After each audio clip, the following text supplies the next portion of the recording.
Gracias, buenas noches, colegas y amigos de todo el país y de fuera del país. En primer lugar, para mí es un gusto muy grande saludarle al doctor Octavio Miranda, con quien me une una amistad de más de 35, 40 años. Tuvimos la fortuna de compartir juntos nuestra formación profesional allá por el año 85 en la Ciudad de México. Juntos compartimos el terremoto monstruoso de la Ciudad de México. Juntos compartimos el nacimiento de nuestros hijos en la Ciudad de México. Juntos nos hemos ido forjando en este duro y arduo trabajo que es el trabajo de ser ginecólogos, y después al regresar al Ecuador, él ha desarrollado una brillante actividad en Ambato y yo en Quito, y siempre es grato saludarte, Octavio, mandarte un abrazo entrañable y fraterno. Siempre antes de la pandemia y durante la pandemia y después de la pandemia, la amistad es uno de los elementos más importantes que nos une a los seres humanos, y hombres y mujeres debemos cultivar ese sentimiento maravilloso de ser amigos. Luego, en segundo lugar, con Pablo Torres Donoso, una amistad de más de 20 y pico de años. Igualmente con él hemos compartido por todo el país el recorrido, lo que significa la industria farmacéutica y la formación médica continua. Y evidentemente tengo que reconocer en Exceltis ese trabajo que, bien cierto, Pablo lo comenta que es poco tiempo, pero este poco tiempo, Pablo, ha sido fructífero el que podamos nosotros compartir, y también hemos recorrido gran parte del país presentando productos de primera calidad que evidentemente benefician a todas las pacientes en el Ecuador. Vemos que también están en este panel y están observándonos Galo Viteri, con quien me une una amistad también muy larga, incorporado recientemente a Exceltis. Bienvenido, Galo, a este trajín y a este nuevo reto tuyo profesional. Estoy seguro que va a ser exitoso. Y sin duda, para Gaby Peña Herrera, la más jovencita del grupo, pues es una mujer joven y talentosa, una ginecóloga estudiada, estudiosa, trabajadora, inquieta en los temas sexuales y reproductivos. Para Gaby también una enhorabuena de que estés compartiendo con nosotros, sin duda, este panel interesantísimo. Y somos pues Gaby, tú y yo los que iniciamos, abrimos plaza, como quien dice.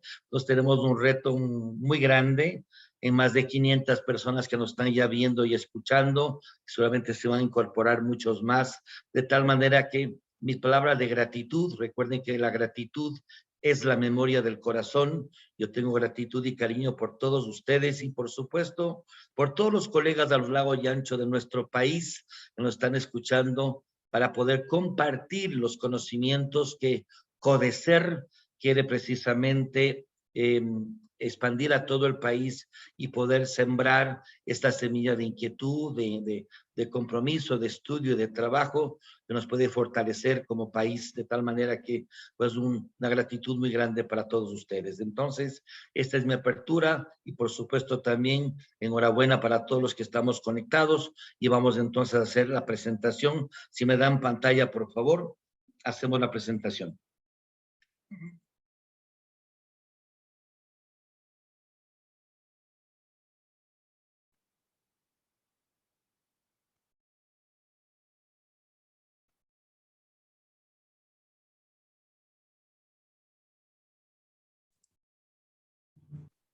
Ahí está Santiago. Solamente está lista la presentación, excelente.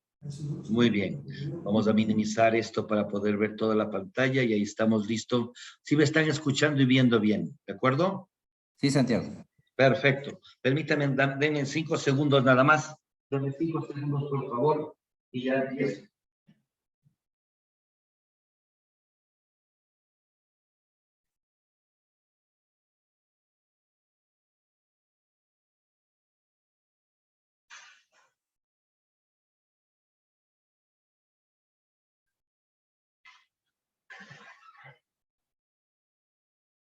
Muy bien, estoy con ustedes. Entonces, yo he puesto el nombre de esta presentación: embarazo adolescente, un problema no resuelto del siglo XXI.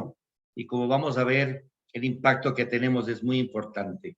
Las complicaciones durante el embarazo y parto son la segunda causa de muerte entre las adolescentes de entre los 15 a 19 años de edad en todo el mundo. La segunda causa de muerte.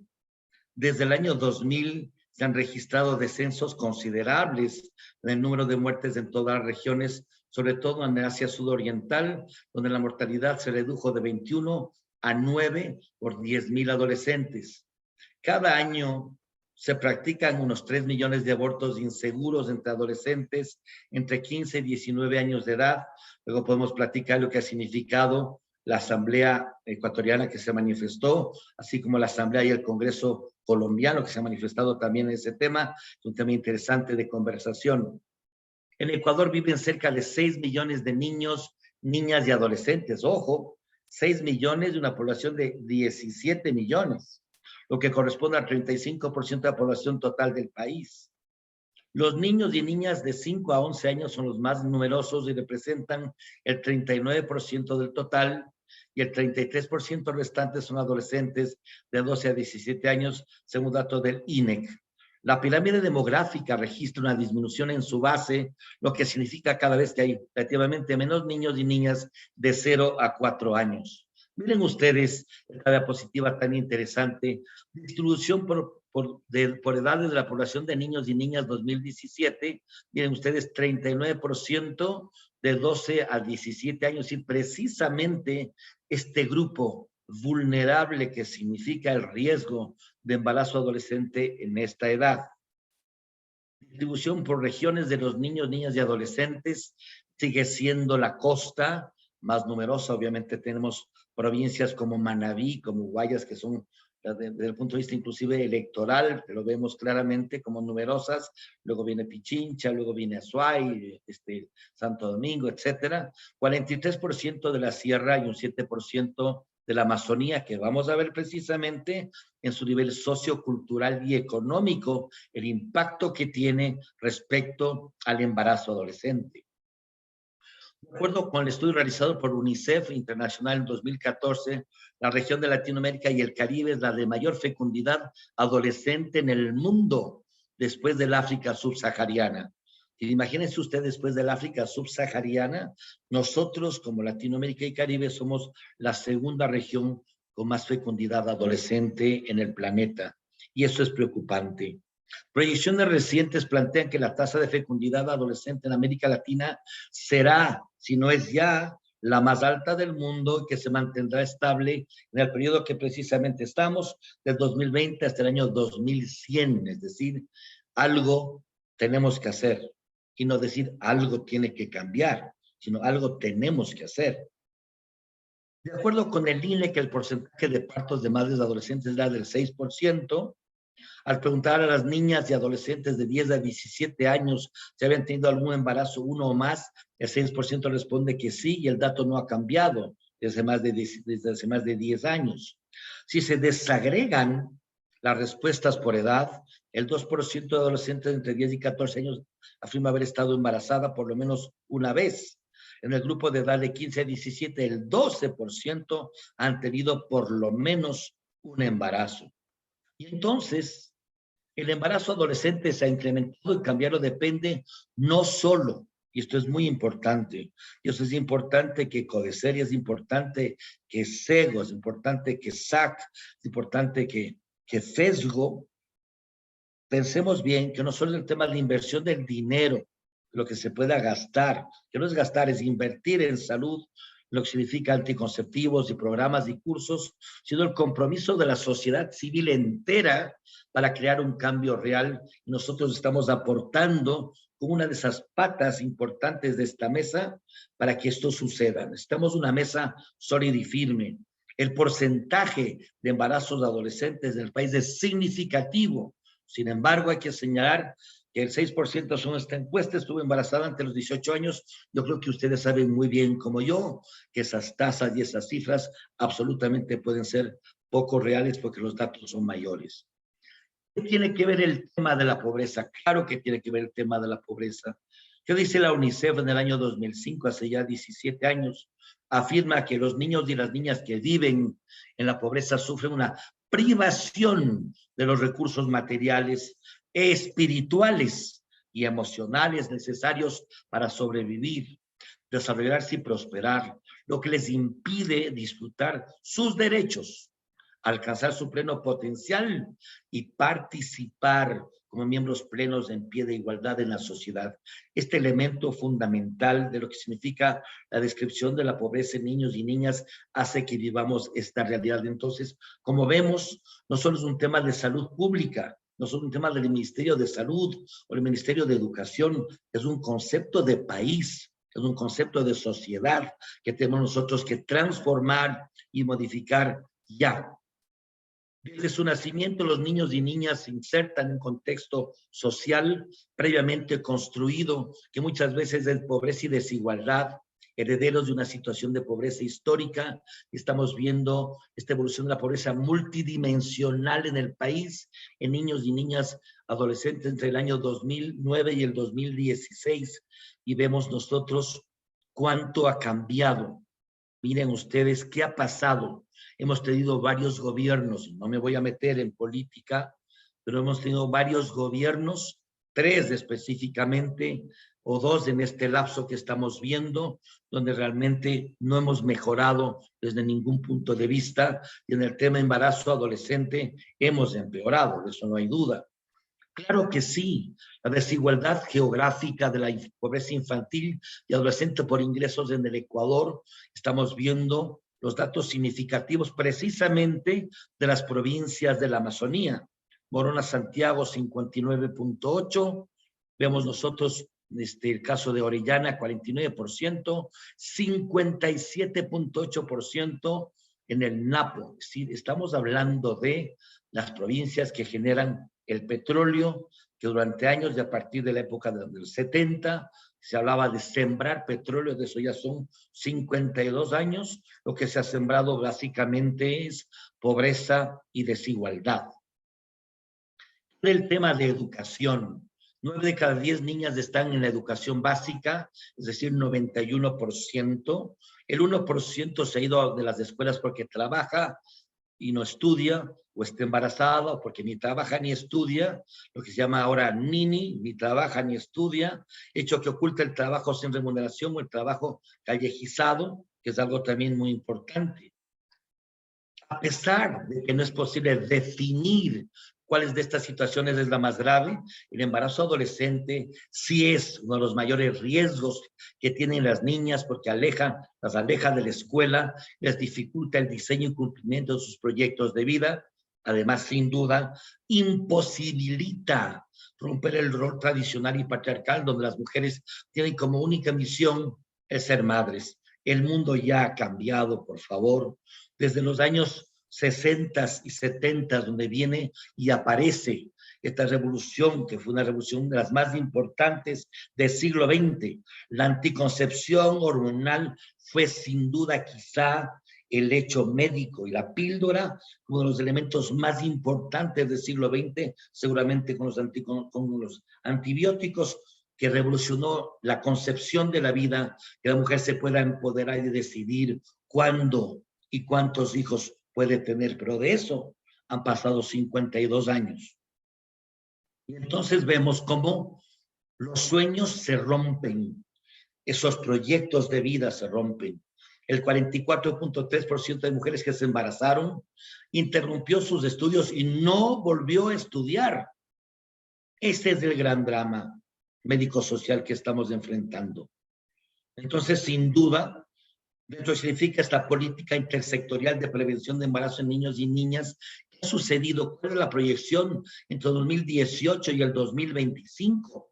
La ENSANUT del 2012, 39.2% de adolescentes entre 15 y 19 años ha iniciado una vida sexual activa, independientemente de lo que digamos nosotros, independientemente de lo que los papás y abuelos podamos decir. Esta es una realidad. Vivimos un mundo sexualizado, donde tenemos el celular pegado a nuestros 24/7 y los adolescentes lo utilizan todo el tiempo, la televisión y los medios de comunicación, y el mundo es un mundo sexualizado.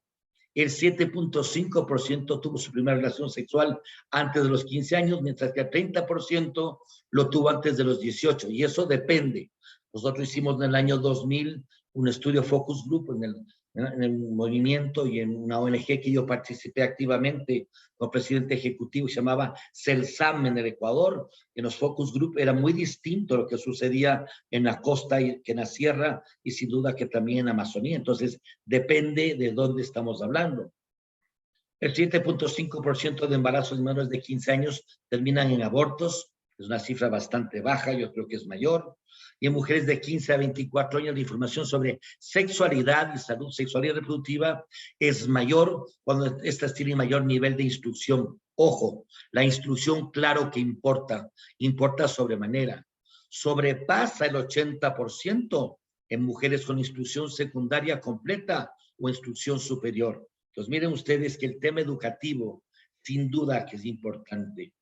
La escuela y el colegio son la fuente principal de información en temas de sexualidad. Casi el 90% de niñas de 10 a 14 años han tenido relaciones sexuales, las tuve con personas mayores a ellas. Otro tema importante. Las adolescentes entre 15 y 24 años, en un 67.7%, no utilizaron métodos anticonceptivos en su primera relación sexual. ¿Se imaginan eso? Las 3/4 partes de estas adolescentes que tuvieron relaciones sexuales en sus primeras veces no utilizaron ningún método anticonceptivo.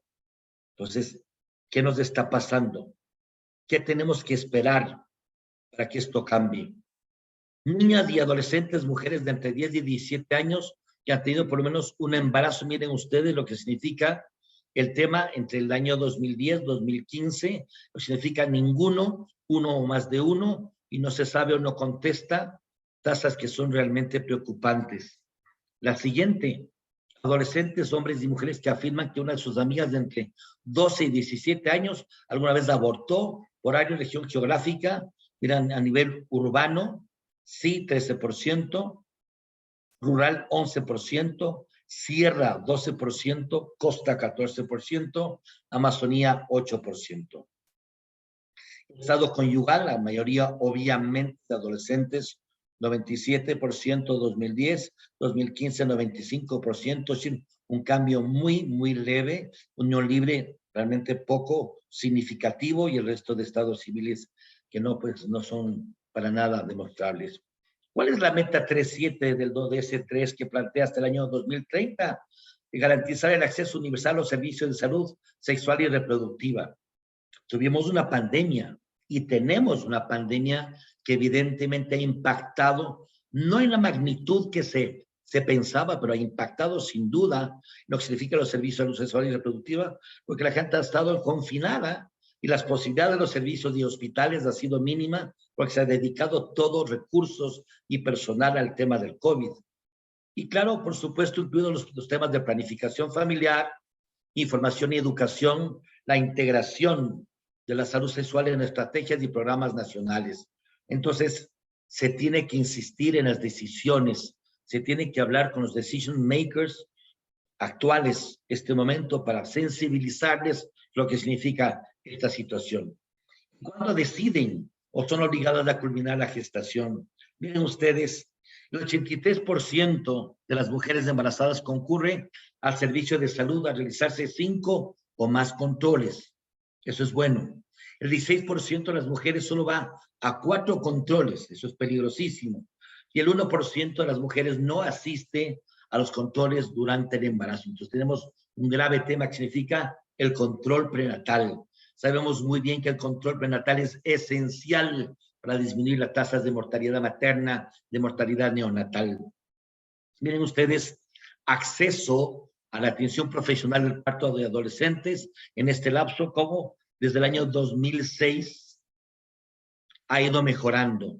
Estamos viendo una línea azul de 10 a 14 años del 80 al 94%, y en la línea roja de 15 a 17 de 79 a 94%. Entonces, tenemos una mejora en ese rubro, y de eso se trata, de que el país, sus autoridades y la sociedad civil se comprometan a que este tema de atención profesional del parto sea, como estamos viendo, de mejor calidad y una cobertura mucho mayor. Gestión de la atención profesional del parto en adolescentes hasta el año 2030. Obviamente, este es algo que tenemos que ir trabajando de manera cotidiana. La proyección es subir. Miren ustedes, aquí estamos en el año 2022, a que se mantenga y sea con una cobertura básicamente del 100%, y este es un reto que nos compromete a todos. La tasa específica de embarazo, parto en adolescentes por cada 1,000 adolescentes en los años comprendidos del 2006 al 2016, estamos viendo que más o menos se ha mantenido estable, tuvo un pico hacia el año 2009 y el año 2012, y finalmente este dato estamos viendo que ha bajado levemente, pero siguen siendo tasas que nos preocupan de manera significativa. Y estamos viendo ahí de manera específica, según las provincias donde estamos viendo, y volvemos al tema que significa educación, recursos y calidad de vida. Miren ustedes qué pasa en Los Ríos, qué pasa en Morona Santiago, que pasa en Orellana, que pasa en Sucumbíos, que pasa en Zamora Chinchipe. Entonces estamos viendo que el tema de las provincias distantes, las provincias que no tienen ese centralismo que se queja todo el mundo, lo que significa grandes ciudades como Quito, Guayaquil, Cuenca, estamos viendo efectivamente que el impacto es importante, menos recursos, menos hospitales, menos profesionales, menos campañas, menos educación. Distribución porcentual de número de nacidos vivos en adolescentes, estamos viendo, evidentemente, sin duda la provincia más populosa del país es Guayas, estamos viendo Guayas, estamos viendo Pichincha, eso es básicamente por población. En tercer lugar estamos viendo sin duda Manabí.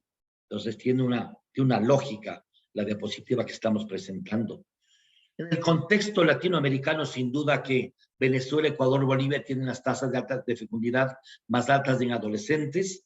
Estamos viendo algo tendrá que ver el tema de sus gobiernos, de su tendencia de gobiernos. Fíjense ustedes los porcentajes respectivos.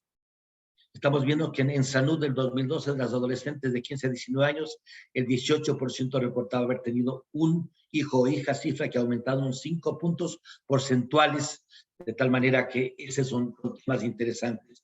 Tenemos aquí una imagen de nuestra América Latina que se convierte luego la África subsahariana en la segunda región con más fecundidad en el mundo. Y evidentemente eso es preocupante entre esos más o menos 500 millones de personas.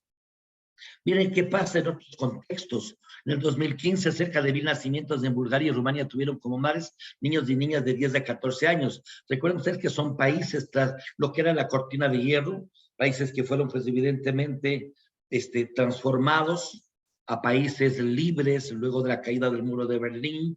El problema también puede existir obviamente en otros países. Hablamos de tasas de embarazo adolescente en los Estados Unidos de América, la primera potencia mundial, que cuando llegan al 10-11% son cifras absolutamente alarmantes para ellos.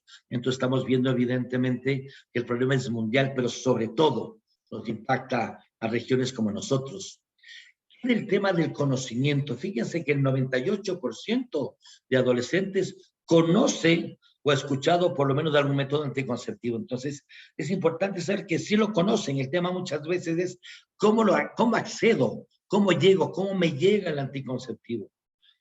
A partir de la pandemia más que nunca, vemos que tanto la OMS como la OPS como la misma FIGO apoya el acceso de las adolescentes a todos los métodos anticonceptivos aprobados por la FDA e inclusive esos métodos reversibles de larga duración denominados métodos LARC, Long Acting Reversible Contraception, anticoncepción reversible de larga duración que incluye dispositivos intrauterinos, endoceptivos e implantes, cosas que hace unos años no se pensaba que podía pasar. Entonces, en ausencia de contraindicaciones, ¿qué es lo que tenemos que hacer nosotros como profesionales de la salud? Conocer sus metas y valores reproductivos, sí. Discutir la eficacia anticonceptiva y tasa de falla, tanto en el uso típico como en el uso correcto, que es difícil al principio de poder penetrar y de llegar con firmeza en los adolescentes. Explicar los potenciales efectos adversos y riesgos. Claro que sí, eso se llama consejería y eso tenemos que hacer todos los que trabajamos en ginecobstetricia y los que trabajamos en el tema de salud sexual y reproductiva con nuestros y nuestras adolescentes. Descubrir la facilidad del uso, las ventajas no anticonceptivas que son múltiples. Siempre ha habido ese paradigma de que el anticonceptivo es hormona, la hormona me engorda, la hormona me daña, la hormona me puede dejar estéril, la hormona me puede llevar al cáncer. Precisamente ahí estamos nosotros para desmitificar todos esos conceptos. Explicar cómo se utiliza un método de barrera para disminuir el riesgo de infecciones de transmisión sexual. Eso es un compromiso. Capacidad para declinar o descontinuar el tratamiento, el uso de este método. Miren ustedes, uso de anticonceptivos en la primera relación sexual. Miren ustedes qué pasó. Mayor en Pichincha y mucho más bajo en Sucumbíos. Menor en Pastaza, Nápoles, Ríos, Morona, Santiago, Santa Elena. Estamos viendo que el 43% de mujeres que de 12 a 14 años utilizó algún método anticonceptivo en su primera relación sexual. Y entonces estamos viendo las características en los hombres, qué es lo que sucede en cuanto a provincias, las tasas mayores y evidentemente las tasas menores que están con colores sepia, con colores más claros de la zona amazónica y de la zona de la costa. Y entonces, ¿qué tenemos que hacer? En este grupo de edad es importante la consejería acerca del momento en que debe recurrirse a los diferentes métodos. Es indispensable explicar que el condón masculino y el femenino deben colocarse antes de la penetración. Poco difundido el condón femenino realmente en nuestro país. Además de explicar de manera clara cómo utilizar el otro método elegido por la paciente y el médico, debe considerarse la edad y la madurez psicosocial, la complejidad del método, que es muy importante, y la capacidad de apego al método. Insistir que sería ideal la pareja, ideal, que es idealmente un método anticonceptivo, como es un anticonceptivo combinado oral, más un método de barrera, porque nos va a defender de dos formas. Prevención de infección de transmisión sexual y prevención de embarazo de una manera eficaz. Estamos viendo porcentajes de casos. Este es un tema interesante, hablar del VIH-Sida en personas de 0 a 19 con respecto al total. Miren ustedes lo que significa a nivel país y cuáles son las provincias que más tienen. Volvemos al mismo tema. Estamos viendo que todo existe, que hay una concatenación, una relación directa entre educación, recursos, pobreza y abandono respecto también al tema de VIH-Sida. ¿Cuáles son estrategias que el UNFPA ha planteado de una manera interesante y evidentemente organizaciones sociales de diverso origen? Promover medidas y normas que prohíban el matrimonio infantil y las uniones tempranas antes de los 18 años. A apoyar programas de prevención de embarazo basados en evidencia que involucren a varios sectores y que apunten a trabajar con los grupos más vulnerables. Aumentar sin duda el uso de anticonceptivos. Prevenir las relaciones sexuales bajo coacción, reducir significativamente la interrupción de los embarazos en condiciones peligrosas. Tenemos un pronunciamiento ya de la Asamblea Nacional, todavía no está el tema decidido a nivel lo que significa el Ejecutivo, y vamos a ver. Aumentar el uso de la atención calificada antes, durante y después del parto. Esto es algo que nos olvidamos muchas veces los que hacemos normas y protocolos, que es incluir a los jóvenes en el diseño e implementación de los programas de prevención del embarazo adolescente, crear y mantener un entorno favorable para la igualdad entre sexos, la salud y los derechos sexuales y reproductivos de los adolescentes. Y al final, el embarazo en adolescentes aumenta el riesgo tanto para las madres como para el recién nacido. Tenemos que insistir sobre eso con mensaje final para llevar a casa. Un adolescente con poca o ninguna educación tiene menos aptitudes y oportunidades para encontrar un trabajo. Esto determina un costo económico para el país, puesto que se pierden los ingresos anuales que una mujer joven hubiera ganado a lo largo de su vida de haber tenido un embarazo precoz. Es decir, el impacto que hemos visto es muy importante. Las estrategias de salud están evidentemente en manos de todos nosotros. ¿Cuánta elección sobre su autonomía sexual y reproductiva tienen estas jóvenes? En algunos casos estamos hablando prácticamente de niñas. Así que también existe un vacío importante en cuanto a la protección del menor y de la menor. Miren ustedes, y esto es muy interesante que yo les saque a colación, 15 de febrero del año 2019, escuchen la fecha, 15 de febrero del año 2019, quiere decir exactamente hace 3 años, escribió un articulista del diario El Comercio, que precisamente fue ni más ni menos que presidente del Congreso Nacional, fue ministro de gobierno en la época de Rodrigo Borja, y nos hablaba del aborto por violación hace 3 años. Ponía que es una realidad que sobrepasa toda imaginación. 17.748 niñas de entre 9 y 14 años fueron violadas entre el año 2009 y el 2016, más o menos a una tasa de 8 por día. Solo 449 casos fueron denunciados a las autoridades. La mayoría de las violaciones se produjo en el entorno familiar, es decir, padres, hermanos, parientes. Más de 20.000 niñas menores de 14 años dieron a luz entre el año 2008 y 2016. Y más del 70% de las niñas que están con infección de vías urinarias y anemia, con riesgo para sus vidas, y las de los recién nacidos. 128 niñas quedaron con lesiones físicas o psicosociales permanentes, etcétera, etcétera. Y sigue aquí, miren ustedes, 15.983 entre los 15 y 19 años dieron a luz, 128.000 sufrieron violencia sexual, ni les digo las tasas que se tiene de violencia sexual a través de la pandemia por el confinamiento. Hablar que Ecuador es el segundo país en América Latina que tiene esa tasa. Todas ellas son mujeres pobres y menores de 20 años. Miren, habla un político, no habla un médico. Todas ellas son mujeres pobres y son menores de 20 años. Entonces, tenemos nosotros finalmente que entender que este es un proceso que nos compromete a todos y que tenemos la obligación de cambiar esa realidad. Muchas gracias a todos. Buenas noches. Gracias, doctor Córdoba. ¿Puedes dejar de compartir pantalla, por favor? Por supuesto que sí, ahorita mismo. Dejar de compartir. Listos. Bien, antes de dar paso Gracias. antes de dar paso al siguiente panelista, tengo unos avisos parroquiales que darles. En vista de que se va a entregar un certificado al final del curso, los organizadores han determinado que se va a tomar en cuenta la asistencia. Solo aquellos que cumplan por lo menos un 80% de asistencias tendrán acceso a los certificados. Por otro lado, si tienen alguna pregunta, ustedes tienen abajo de sus pantallas un icono que dice preguntas y respuestas.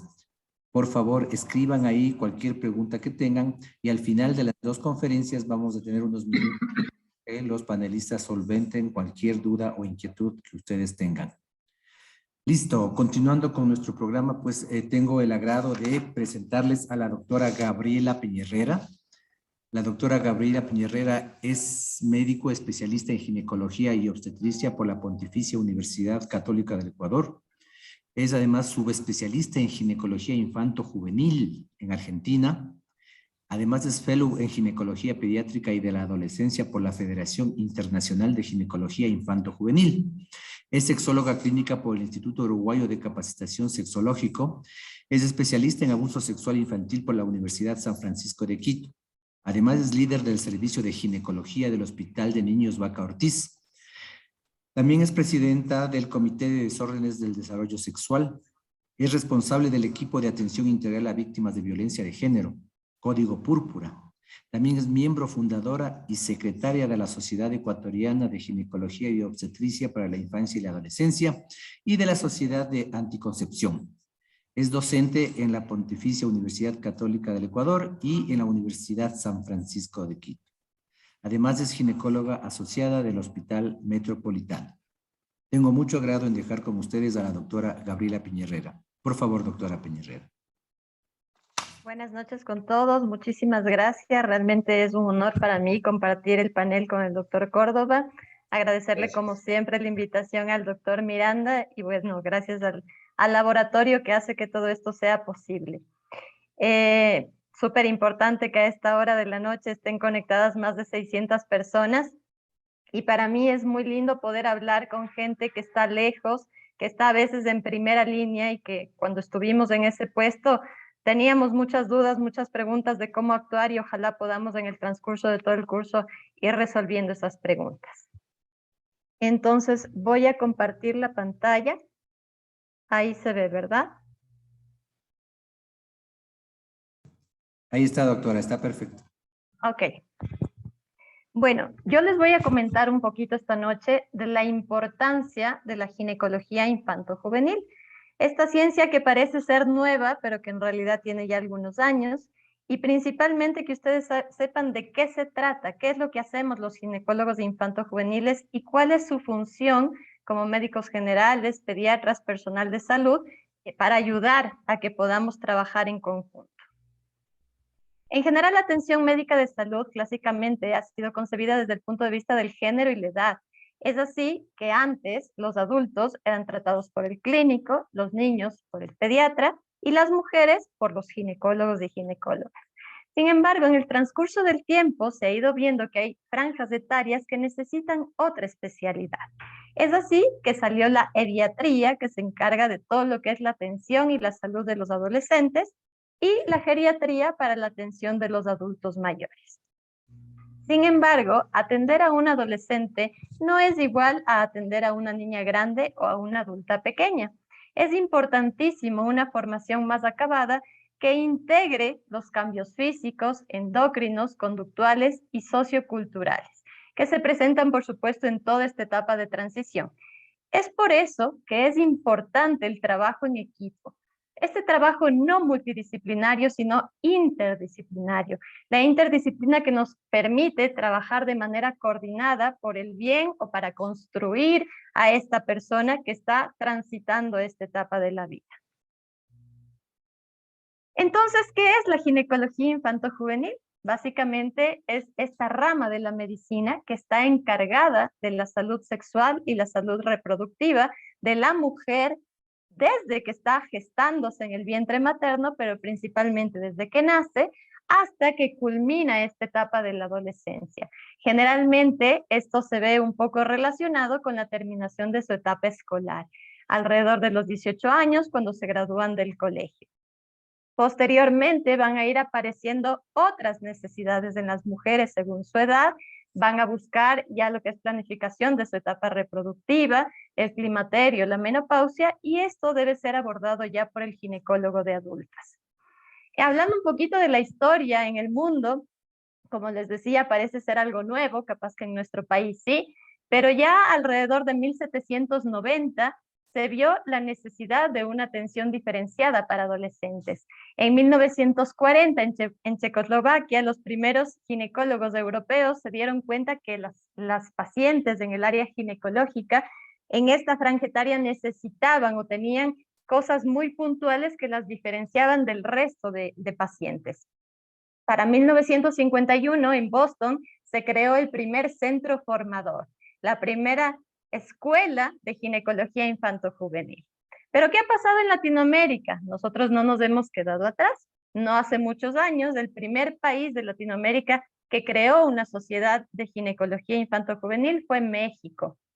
Y se han ido sumando poco a poco los países, es así que ahora Chile, Venezuela, Uruguay, Argentina, Cuba, Brasil, Paraguay, tienen ya instaurados sociedades de ginecología infantojuvenil y algunos de ellos, como por ejemplo México y Argentina, tienen centros formadores, centros avalados por universidades de esos países. Nosotros, ¿qué ha pasado con el Ecuador? Alrededor de 1995, el Hospital Obstétrico Isidro Ayora, Ginecobstétrico Isidro Ayora, la maternidad, fue el primer centro pionero que creó esta ala de adolescentes en donde se da una atención diferenciada.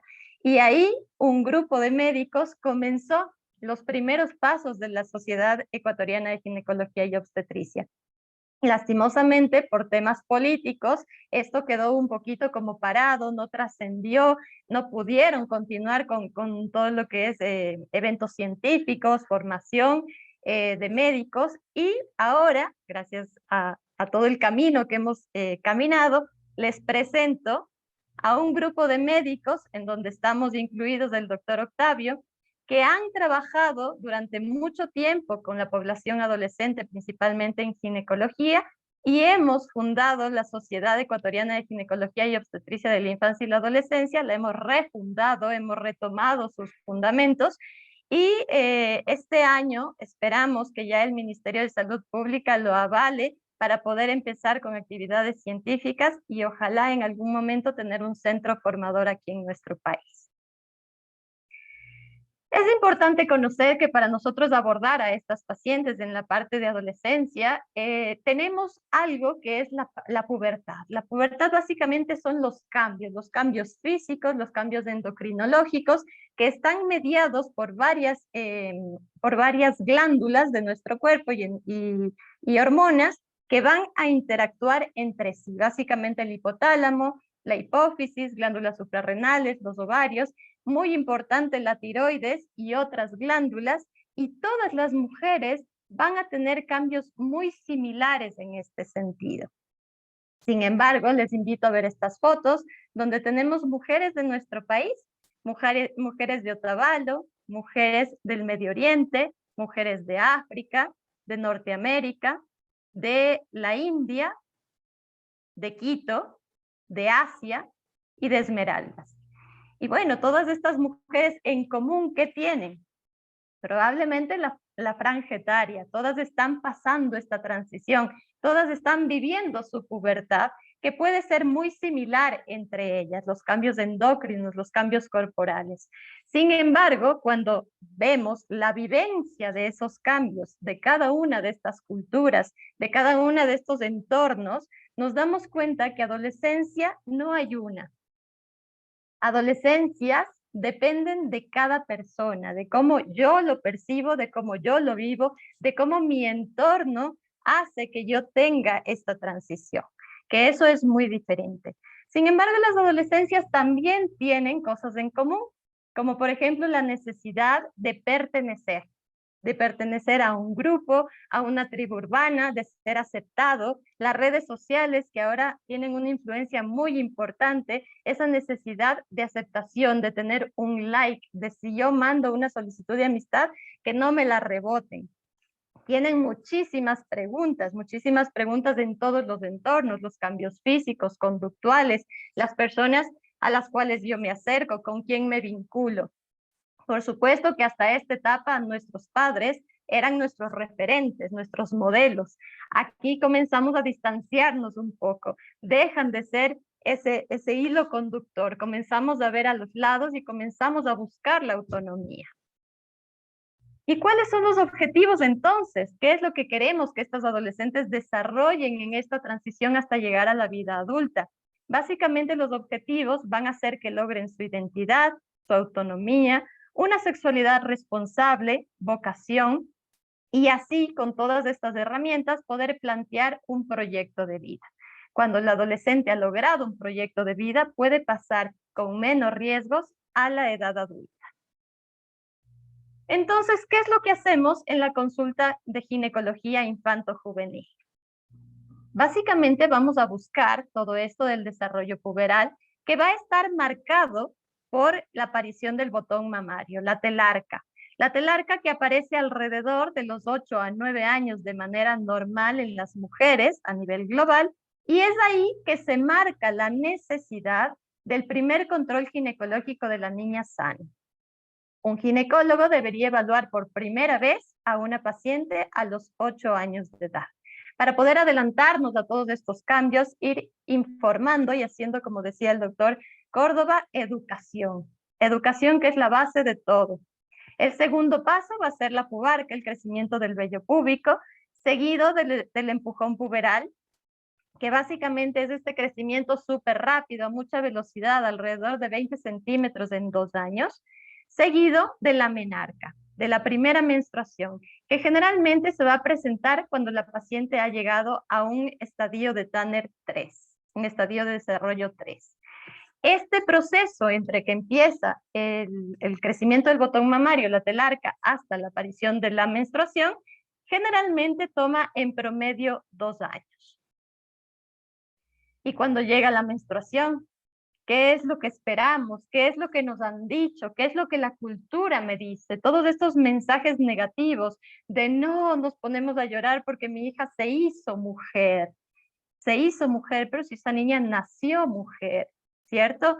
Pero decimos no, inclusive ponemos sobrenombres, se enfermó, ¿sí? Ya se enfermó. Son mensajes muy negativos que tenemos como personal de salud que ir trabajando en la población para poder llegar a amistarnos un poquito con nuestros ciclos, con nuestros órganos reproductivos, con nuestro útero, nuestros ovarios, nuestros genitales, nuestras mamas, y poder aceptar esos flujos que vienen cargados de tantos tabúes, de tantos mitos, de tantos ritos culturales, que algunos son buenos, pero otros marcan, tienen un estigma de enfermedad, de que no son buenos, de que estoy sucia, de que es incorrecto, de que estoy enferma, ¿no? Hablando del sangrado uterino, debemos saber que toda esta interrelación entre las glándulas pueden tomar a una mujer para llegar a un ciclo regular de adulta entre 3 a 5 años, desde que empiezan a menstruar. Generalmente entre el 60-80% de mujeres llegan a este ciclo regular en los 3 primeros años. Sin embargo, hay algunas que les toma un poquito más. Y en esta asesoría es muy importante hacer o decirles cómo hacer un registro menstrual. Ahora tenemos muchísimas herramientas que capaz acá a nivel de la ciudad, donde tenemos acceso a internet en todas partes, y de los celulares también, pueden utilizar estas aplicaciones en donde es mucho más fácil tener control de cuándo menstruo, cuándo me toca. Sin embargo, podemos hacerlo como antes, en un calendario, en un papelito, para ir teniendo esa frecuencia, esa cantidad, esa duración del ciclo menstrual. Hablar de higiene menstrual, súper importante, ¿sí? Tanto por el aseo, por evitar infecciones, pero también para romper algunos tabús, como por ejemplo que el himen es una membrana que cubre la vagina y que en el momento de la primera menstruación, de la primera relación sexual se rompe, ¿sí? Entonces, claro, si es que es así, yo no puedo introducir un tampón, no puedo introducir una copa menstrual, porque esa membrana está cubriendo, está cerrada, y eso no es correcto. Porque si fuera así, ¿por dónde sale la menstruación? ¿Cierto? Es importante saber que el himen es una membrana que debe estar perforada para que el flujo menstrual pueda exteriorizarse. Hablar de todas las opciones que existen, uso de tampones, uso de copas, uso de toallas higiénicas, uso de protectores diarios, de los pads que ahora tenemos a disposición también, que son reusables, son lavables, un poco más ecoamigables, para que ellas puedan tener el abanico de opciones y ojalá puedan elegir. Dentro de la exploración física, en la parte ginecológica de una niña o un adolescente, deberíamos tener una valoración pediátrica general. Si es que estamos en el primer nivel de atención, el médico general pasa a ser la piedra angular, seguido del pediatra cuando está disponible, para poder hacer esa valoración clínica, para ver cómo están los percentiles, cómo está el crecimiento, esa velocidad de crecimiento que en algunos casos, como una pubertad precoz, podría darnos mucha información. Debemos hacer inspección y palpación de las mamas, palpación de las áreas inguinales en busca de hernias o gónadas ectópicas, palpación abdominal, principalmente buscando tumoraciones o masas que generalmente van a depender de anexos en la parte ginecológica. Inspección de la piel. Hay que saber que hay muchas manifestaciones de enfermedades sistémicas o de dermatosis en el área ginecológica. Sin embargo, no tienen un origen ginecológico, son una expresión de estas patologías en el área vulvar. Inspección de genitales y ano, por supuesto. Les presento al mejor amigo de las mujeres, ¿cierto? El espejo, en donde nos estamos mirando frecuentemente. Pero es importante en la parte ginecológica que nosotros podamos decir, sugerir a las niñas, a las adolescentes y a todas las mujeres que no lo hayan hecho, que puedan mirar sus genitales. Para los hombres es muy fácil. Miran abajo, enseguida pueden ver su pene. Para nosotras no. Nosotros debemos adoptar esta posición semisentadas, piernas abiertas, para poder poner un espejo y mirarnos. Y esto deberíamos hacerlo alrededor de los 3, 4 años de edad, en donde la niña empieza a identificar las zonas de su cuerpo. Empieza a identificar los nombres correctos de cada parte. Si ustedes le dicen a una niña de 3 o 4 años, ¿dónde está tu cabeza? Inmediatamente la va a ubicar. ¿Dónde está tu mano? Inmediatamente les va a indicar. Pero si dicen dónde está el clítoris o cuál es tu labio mayor, probablemente no van a tener idea porque no les enseñamos. Y es importante hablar de los nombres correctos porque no es lo mismo que una niña que ha sido violentada diga en fiscalía, mi tío tocó mi flor, a que digan mi tío tocó mi vagina ¿ok? Entonces es muy importante hacer esta educación. Dentro de los instrumentos que también utilizamos en ginecología infanto-juvenil está el famoso otoscopio, y que lo tenemos todos los médicos.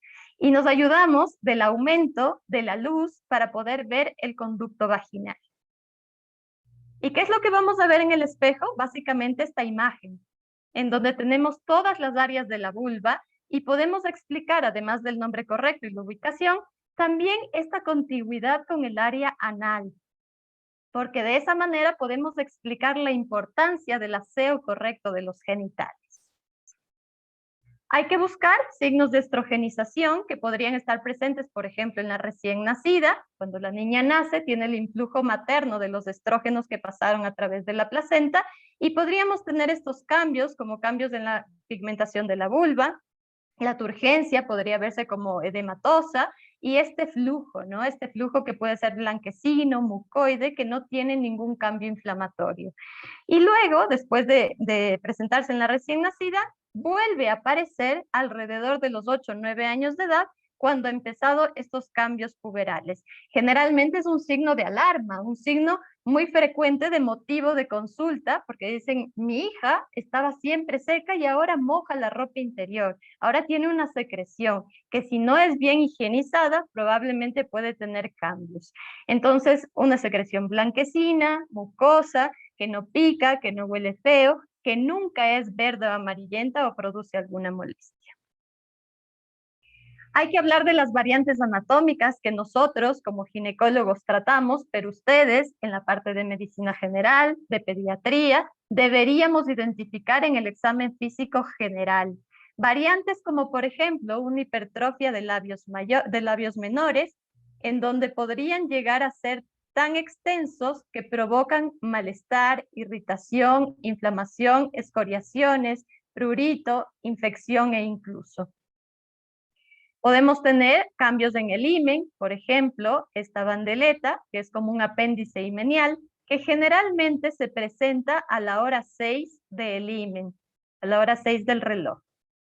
Podemos tener otras variantes anatómicas, todas estas normales, como por ejemplo un tabique himenial, en donde probablemente, si es que el pediatra o la persona que hizo la recepción no valoró a la recién nacida o durante la primera etapa de la vida, nos demos cuenta cuando la paciente intente introducir un tampón, una copa menstrual o durante la primera penetración, que eso es ya muy tarde, deberíamos mirarlo antes.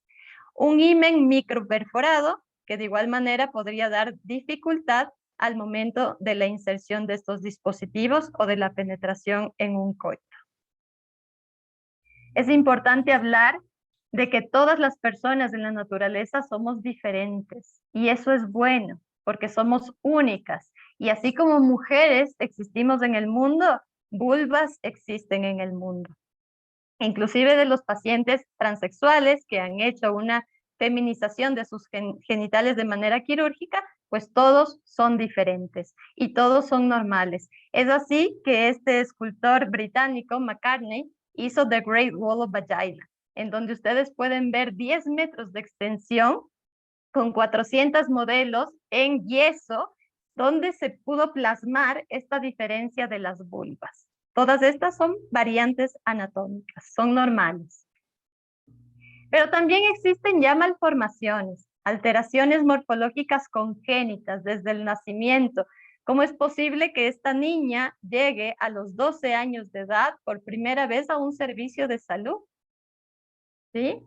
Con esta malformación que en realidad no se sabe si es que hay una vulva, si es que hay un clítoris.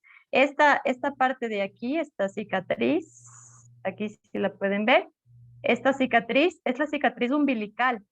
De ahí salía el cordón umbilical. Entonces, no sabíamos si tenía útero, si tenía ovarios, si iba a menstruar, si tenía algún conducto de salida o en realidad estaba todo bloqueado. Y lastimosamente han pasado 2 años y hasta ahora no sabemos porque nunca regresó.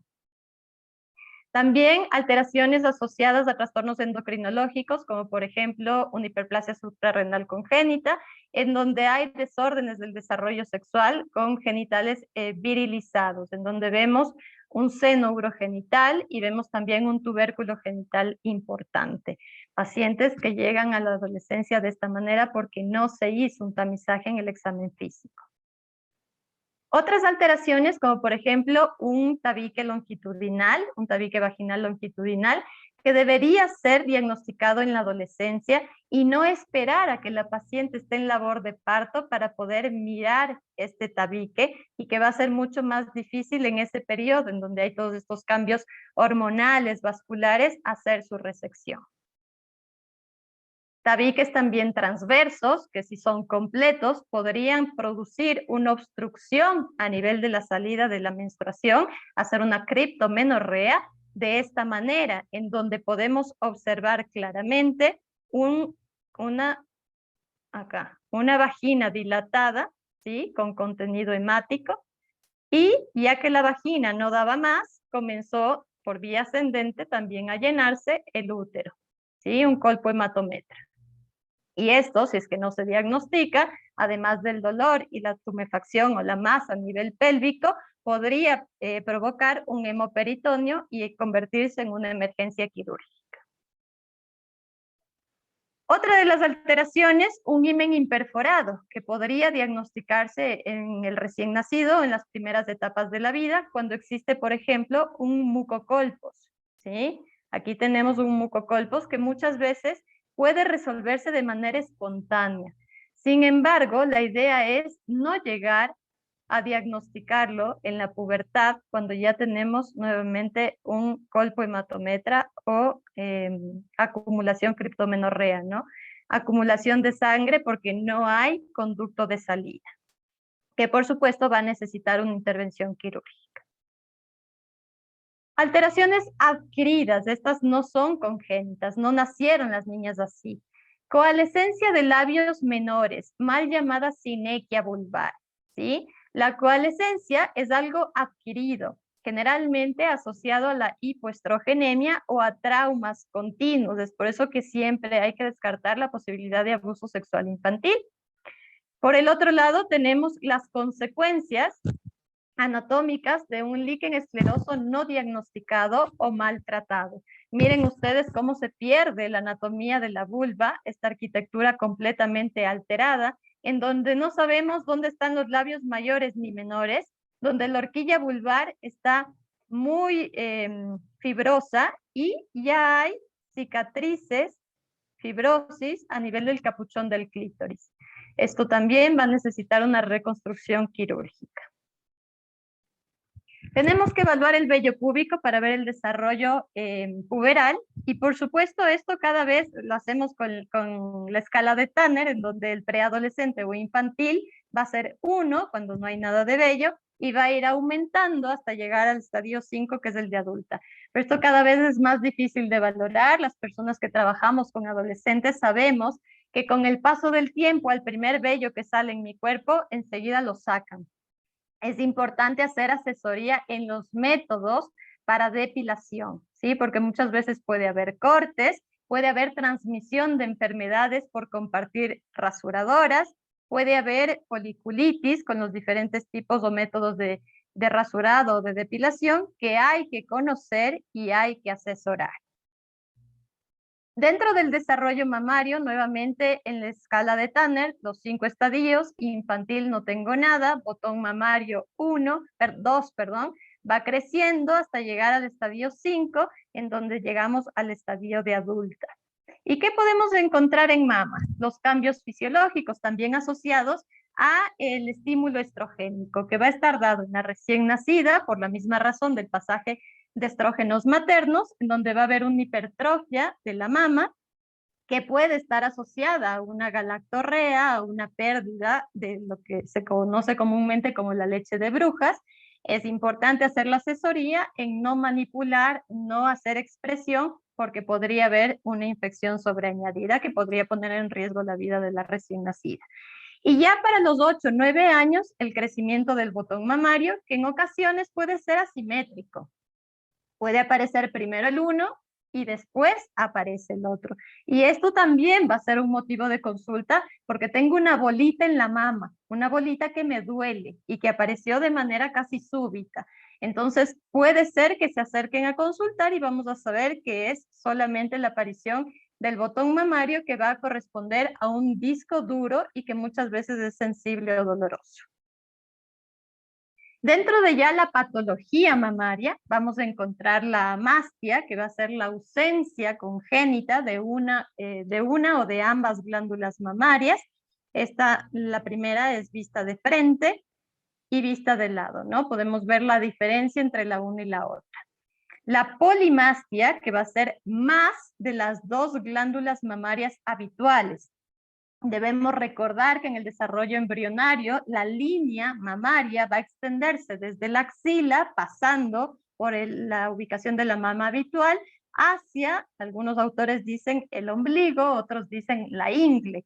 Entonces, en toda esa línea podría aparecer un remanente embriológico y convertirse en una polimastia. Miren, en este caso, esta chica inclusive tenía secreción láctea en el puerperio a través de la axila. La politelia va a ser presencia de varios pezones que también, como les decía, van a estar en la línea mamaria. A veces pueden ser tan notorios como estos, pero también pueden ser sutiles y se pueden confundir con lunares, ¿sí? Entonces, si se encuentran en la línea mamaria, hay que sospechar y hay que asesorar que esto podría presentar cambios cuando empieza el desarrollo. La hipertrofia mamaria, mamas que eran normales, de tamaño acorde a la contextura de la paciente, y de repente comienza un crecimiento exagerado porque los receptores de estrógeno van a ser hipersensibles.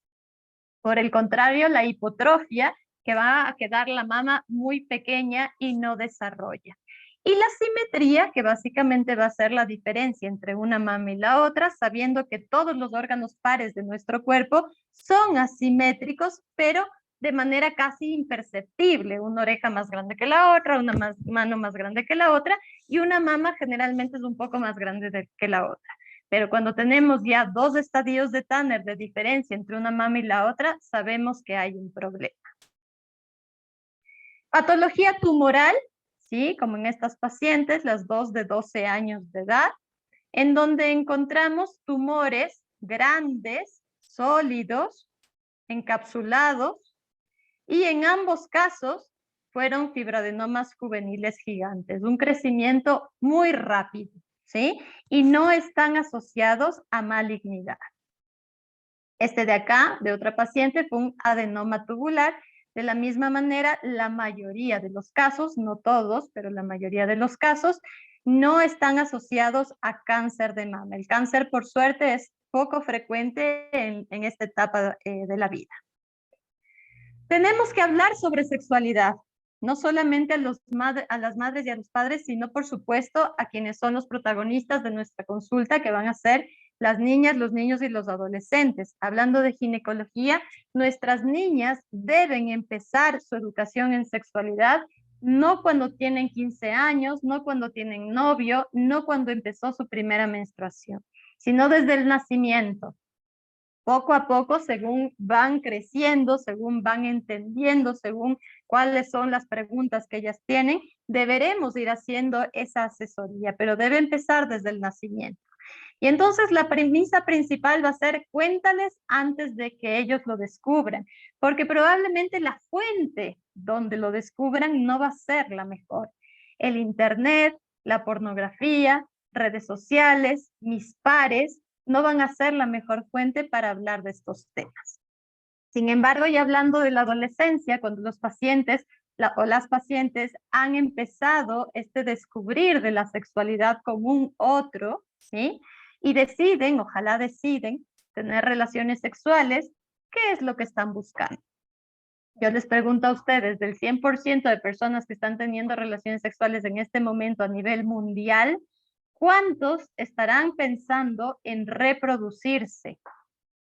Capaz que es la minoría, ¿cierto? Entonces, ¿por qué en nuestras consultas no hablamos de placer? El placer es importantísimo en la vida diaria, y no hablo solamente de placer sexual, hablo de placer, del hecho de darme una ducha caliente en la mañana, o de comerme un chocolate y poder disfrutarlo, o de poder sentir la textura de la ropa o de la sábana en mi cuerpo. Todas esas cosas son expresiones de placer y es importante tenerlo en el día a día. Pero también hay que hablar de placer sexual. Y el placer sexual no solamente se experimenta en pareja o con un otro u otros. Tenemos que hablar del autoejercicio de la función sexual, o más comúnmente llamado masturbación. ¿Por qué? Porque después de la abstinencia, la masturbación siempre va a ser la práctica sexual más segura. No me voy a embarazar, no me voy a infectar con una infección de transmisión sexual y voy a evitar que me rompan el corazón, que es una de las cosas que no hablamos con nuestros adolescentes. Hablamos solamente de embarazo, de infecciones y, como dijo el doctor Córdoba, conocen de los métodos. Capaz no saben bien cómo usarlos, pero saben que existen. Entonces, hablemos de placer y hablemos de masturbación. Y para hablar de masturbación, generalmente cuando pensamos en el órgano sexual que produce más placer en la mujer, pensamos en el clítoris.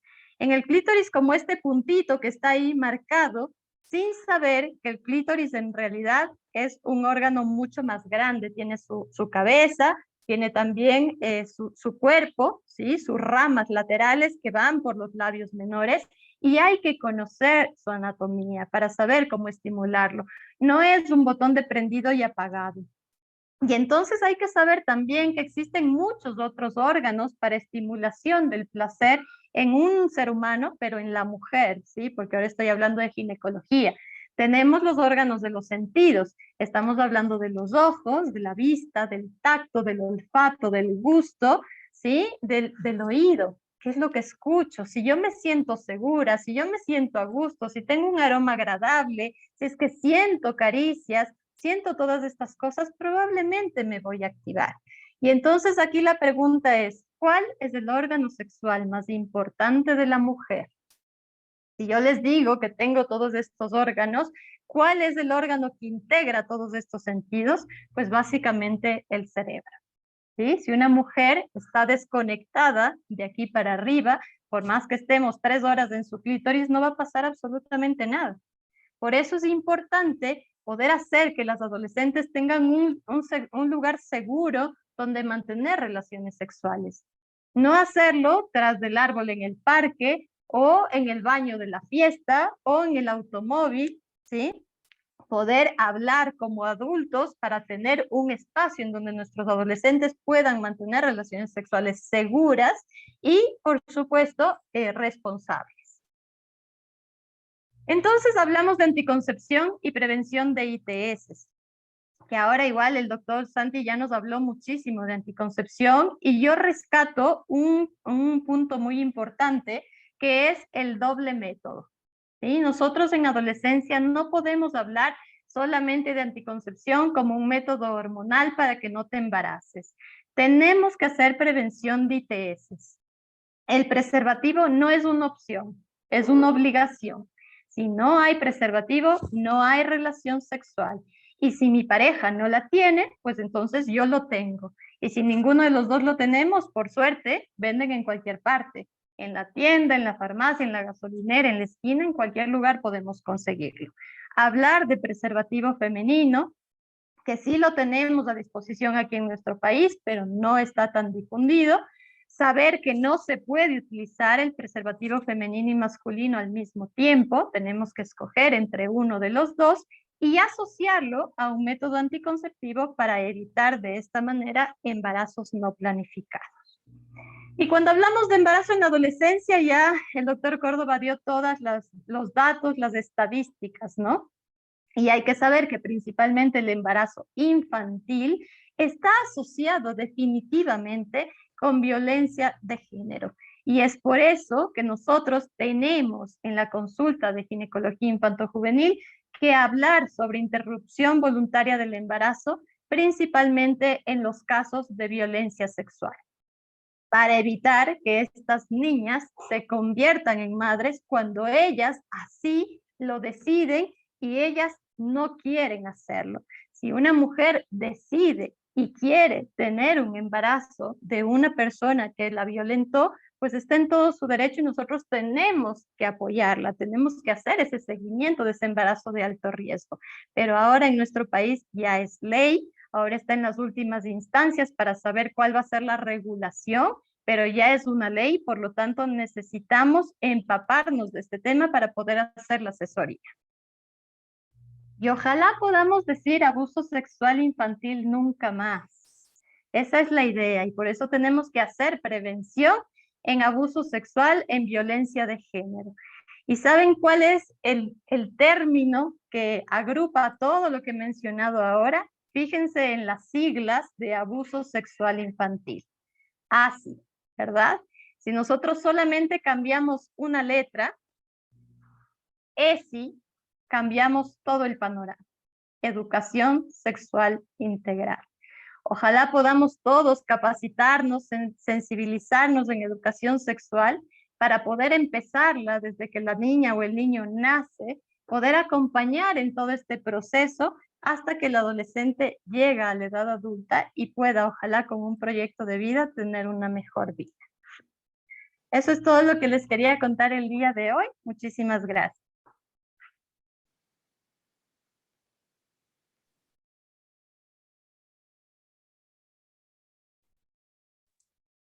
Doctora Peña-Herrera, le agradecemos muchísimo su brillante exposición. Bien, tenemos un par de preguntas que voy a proceder a leer y no sé, Octavio, si tú me ayudas viendo quién. Con el mayor agrado, sí, agradeciendo a la doctora Gabriela Peña-Herrera, excelente presentación. Lo mismo de nuestro amigo y compañero, doctor Santiago Córdoba. Creo que nos han dado muchas inquietudes. No solo nos ha servido del conocimiento. Ahora que estamos manejando todo este selecto auditorio, desde luego nuestro agradecimiento a los cerca de 700 inscritos que tenemos en este momento, que a los asistentes y no nos han dejado en ningún momento. Pienso que para los siguientes webinarios tendremos más. Desde luego, les recalcamos que los diplomas tendrán su asistencia, tal como dijo el doctor Galo Viteri. Ha habido algunas inquietudes y vamos a ver al doctor Santiago Córdoba. Hay una pregunta de la doctora Rodas de Portoviejo. Dice, el VPH como papilomavirus humano, ¿qué debemos hacer nosotros los ginecólogos para educar primero en los colegios, en las escuelas, en nuestro medio? Por favor, doctor Santiago Córdoba. Claro que sí, Octavio, muchas gracias. Doctora Peña-Herrera, muy buena tu presentación, felicitaciones. Y a ver, el virus del papiloma humano es un virus de transmisión sexual. Básicamente, el 95% del cáncer cervicuterino está relacionado con la presencia de este virus. Entonces, el impacto que tiene desde el punto de vista oncológico es enorme. Es un problema de salud pública a nivel mundial y evidentemente todas las campañas que hagamos nosotros son pocas. De tal manera que nosotros a nivel de escuela, colegio y universidad, algo hemos hablado de educación sexual. El tema de educación sexual es tardío si se hace como cree la gente que debe hacerse a partir de los 12, 13, 14 años. Eso es un error garrafal. Tiene que hacerse mucho antes. Y evidentemente el conocimiento del virus del papiloma humano, que tiene ya muchísimos años, tiene que difundirse a nivel masivo. Entonces es un compromiso de educación, de salud, de familia. Es un compromiso de las redes sociales, un compromiso de los medios de comunicación clásicos también, de que podamos difundir que es un virus que se transmite por vía sexual de hombre a mujer, de mujer a hombre, y que evidentemente el impacto, sobre todo en la mujer, es enormemente alto. Y estamos viendo ya ahora con preocupación cómo se tiene una vida sexual activa temprana y se tienen varios compañeros sexuales. No es raro encontrar displasias cervicales grado 3 en chicas de 20, 22 años, de tal manera que evidentemente es un problema serio de salud pública, es un problema serio para hombres y mujeres, no solo lo que significa el tema del cuello uterino, también lo que significa a nivel de la base de la lengua, lo que significa también el pene y el ano. Evidentemente, algo se empezó a hacer y trabajar de manera importante cuando se introdujeron las dos vacunas que existían, Cervarix y Gardasil. Evidentemente existe una vacuna y gracias al trabajo incesante de médicos, epidemiólogos, básicamente esta vacuna está aceptada ya dentro del plan de vacunación del Ministerio de Salud de casi todos los países de América Latina, pero el trabajo es corto. Entre lo que dice la doctora, nuestra colega de Manabí, ciertamente que es insuficiente, pero solo la educación, la información, y en este caso la vacunación, que sabemos que no es completa y total, existe ahora una vacuna que es nonavalente y que tiene también impacto contra los virus y las cepas de mayor riesgo, evidente, un riesgo oncológico, pero la vacunación no es suficiente si no hacemos un trabajo de educación desde edades tempranas para la prevención y después del manejo. Evidentemente, y a este momento tenemos buenas escuelas de ginecobstetricia en el país. El conocimiento colposcópico es muy importante.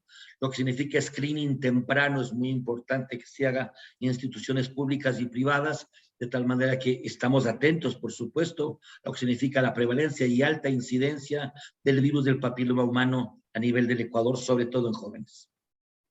Muy importante, y estamos de acuerdo que incluso, miren, al actual presidente en la parte política, por ejemplo, la vacuna que hemos tenido del COVID ha sido un éxito. Y tiene que saber que estamos atrás de la vacuna para que se dé en toda la población de nuestras niñas del Ecuador. Imagínense lo que tendríamos en este momento, disminuir totalmente la morbilidad y la mortalidad en la mujer por cáncer de útero. Entonces el gobierno está, incluso ha hablado con directivos en este momento, está por llegar vacunas y vamos a iniciar una campaña a nombre de CODECER, consejos provinciales y todo eso para una vacunación masiva. Entonces ya no nos quedaremos solo con la vacuna del COVID, sino iremos con la vacuna que nosotros necesitamos. La doctora Gabriela Peñerera quiere reforzar en esto, por favor. Creo que es importantísimo dos puntos. El uno, el control prenatal, ¿no? Que había mencionado también el doctor Santi, ya que esta es una infección que se puede transmitir también de manera vertical y que la vemos nosotros que vemos chiquitas, ¿no? Generalmente en pacientes menores de 2 años de edad, cuando hay virus de papiloma, podría estar asociado a una infección por transmisión vertical. Por lo tanto, es importante la citología en el momento de la gestación. Y por otra parte, hablar de la prevención con estos métodos de barrera, no solamente en la pareja heterosexual, sino hablando de la diversidad sexual, porque muchas veces hay los mitos de que si tengo relaciones mujer-mujer u hombre-hombre, no va a haber contagio. Entonces hay que utilizar barrera, así tenga relaciones homosexuales. Perfecto. Existe otra pregunta para la doctora Gabriela Piñerera, en la que nos dice la doctora Villegas de Portoviejo, ¿qué experiencia hay sobre una biopsia gonadal por la paroscopía y en caso de realizar una neovagina? ¿Qué es lo que podríamos? Desde luego es una situación ya de subespecialidad y nos gustaría que usted nos oriente desde luego. Sí, cuando hay un trastorno del desarrollo sexual, el abordaje nuevamente va a ser interdisciplinario y dentro de la interdisciplina van a estar endocrinólogos, pediatras, genetistas, porque en ocasiones, como unas de las fotos que les mostré, no sabemos qué sexo biológico son. Entonces necesitamos de inicio un cariotipo para poder ir guiándonos. Sin embargo, hay un protocolo que fue registrado en el registro oficial en el 2018, en donde sabemos que podemos hacer todas las intervenciones médicas que sean necesarias cuando hay algún impacto a nivel médico, ¿no? Por ejemplo, infecciones de vías urinarias de repetición, alguna cosa obstructiva que esté dañando ya el riñón. Sin embargo, para la feminización de los genitales externos, nosotros necesitamos que el paciente o la paciente establezcan su identidad sexual. Y la identidad sexual va a establecerse alrededor de los 7, 8 años de edad. Por lo tanto, actualmente no podemos tocar o modificar esos genitales externos hasta que el paciente voluntariamente se identifique y solicite: yo quiero que mis genitales se vean de esta manera, y así poder planificar una genitoplastia feminizante. Cuando hacemos vaginoplastias, principalmente cuando hay trastornos malformativos, como por ejemplo una agenesia de vagina, que necesita un injerto, que podría ser, por ejemplo, un injerto colónico para hacer una vaginoplastia. En el caso de biopsias gonadales, principalmente asociado a ovoteste, es decir, tenemos cariotipos que pueden ser mosaico o cariotipos que tienen en una mujer un gen SRY positivo, por ejemplo, necesitamos hacer biopsia gonadal en cintilla de manera bilateral, o cuando hay, por ejemplo, solo un esbozo uterino y no sabemos si las gónadas que están intraabdominales son masculinas o femeninas, hacemos una biopsia gonadal principalmente. Uno, para determinar qué tipo de gónada es, y si es que fuera el caso de una gónada masculina intraabdominal o de un ovoteste, descartar la posibilidad de un gonadoblastoma. Muchas gracias. El doctor Santiago Córdoba, como existe gente en formación en este momento, o la gente joven de nuestros médicos, en esta época de pandemia, que ahora va a haber telemedicina, consulta presencial y no estamos saliendo de este problema, ¿qué recomendaría para los adolescentes que acudan a la consulta pública o privada de métodos anticonceptivos? Bien, una cosa que es importante, Octavio, es entender que hay leyes en nuestro país.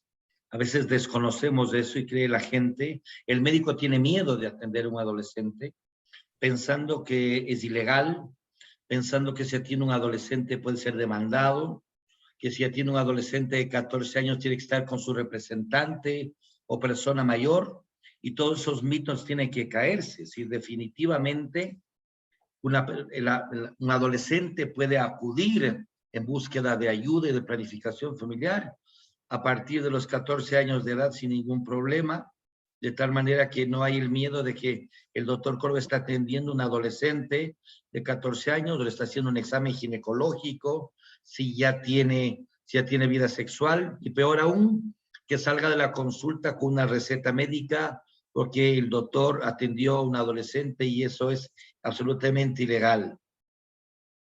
Y por supuesto, el otro gran tema es muchas veces la consulta, lo que significa la píldora anticonceptiva de emergencia igualmente.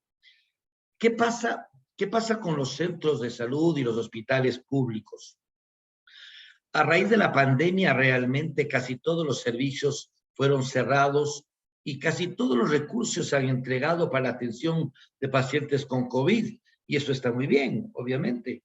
Una vez que la pandemia ha ido pasando, recordemos que ya la Organización Mundial de la Salud lo dice, no lo digo yo, que esperan que entre junio y julio de este año ya pase a ser pandemia a episodios epidémicos, donde inclusive ya no se necesite ni mascarilla, donde la población ecuatoriana llegará a una vacunación del 90%, se tienen nuevamente que reactivar esos centros de atención, y evidentemente ustedes saben que la planificación familiar en nuestro país es gratuita. El Ministerio de Salud Pública da métodos anticonceptivos de manera gratuita, y evidentemente nosotros tenemos que propender a que vayan a los consultorios de atención de planificación familiar que existen en todas las ciudades del país y en todos los hospitales. En hospitales ya más grandes, por ejemplo en Quito, hay un servicio especial de atención a pacientes adolescentes con médicos ginecobstetras que hacen exclusivamente eso, atención de adolescentes. Entonces es una maravilla poder contar con especialistas o subespecialistas en el área específica de atención de adolescentes en el gran tema de planificación familiar.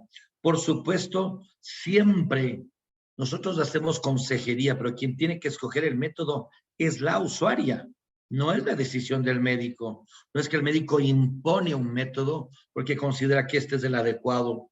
Y en una de mis diapositivas yo manifestaba que ya la OMS, la OPS, FIGO y EICO reconocen claramente que se pueden utilizar ya métodos de larga duración reversibles, inclusive en las adolescentes, que permiten tener una seguridad y una certeza de uso de 3 a 5 años sin que la adolescente se vea obligada o forzada a asistir de manera periódica y regular a la atención de su profesional. De tal manera que evidentemente tiene que ser una atención privada, escuchar sus prioridades, respetar su espacio, su privacidad. Eso es fundamental. No puede ser una atención al adolescente en un área donde exista ruido, donde existan otros profesionales, porque evidentemente el adolescente lo que exige y demanda es, primero, respeto; segundo, de alguna manera, un privilegio del secreto, de que ella pueda comentarle al profesional los miedos que ella tiene.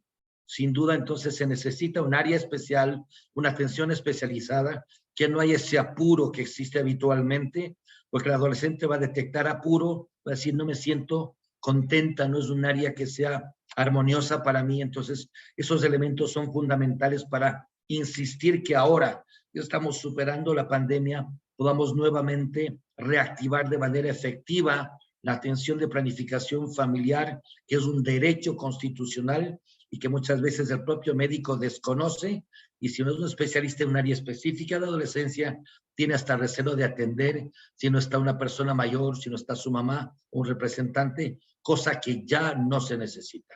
Eso es muy importante conocerlo. Muy bien, perfecto.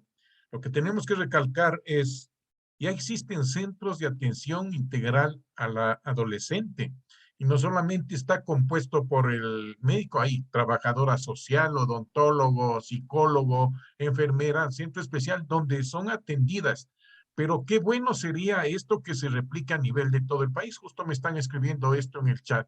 No deben ser solo en las partes, en las ciudades grandes, sino también en todo tipo y en todo el Ecuador deberíamos tener en forma especial.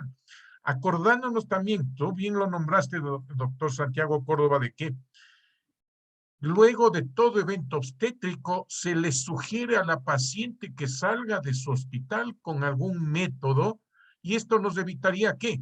Embarazos en adolescentes en repetición, acordándonos que hay mujeres de los 14, de 10 a 14 años que luego tienen un segundo embarazo. Y lo mismo en la mujer. ¿Qué evitaríamos con esto? Mortalidad materna también y consecuencias, todo, tal como dice. Entonces, muy importante. La doctora Gabriela quiere intervenir con mucho gusto. Sí, gracias. Quería hacer una puntualización porque veo algunas preguntas al respecto. ¿Por qué el corte de los 14 años? En realidad no está prohibido, más bien podríamos ser sancionados si es que no damos anticoncepción a una paciente menor de 14 años que lo solicita. Sin embargo, al ser menores de 14 años, legalmente podrían estar siendo víctimas de violencia de género y así llamarlo directamente violación, ¿sí? Cuando una paciente menor de 14 años tiene relaciones sexuales con un adulto, con una persona mayor de 18 años, eso por definición se llama violación. Y por lo tanto, una paciente menor de 14 años que solicita planificación familiar podría estar siendo víctima de violencia, como por ejemplo explotación sexual.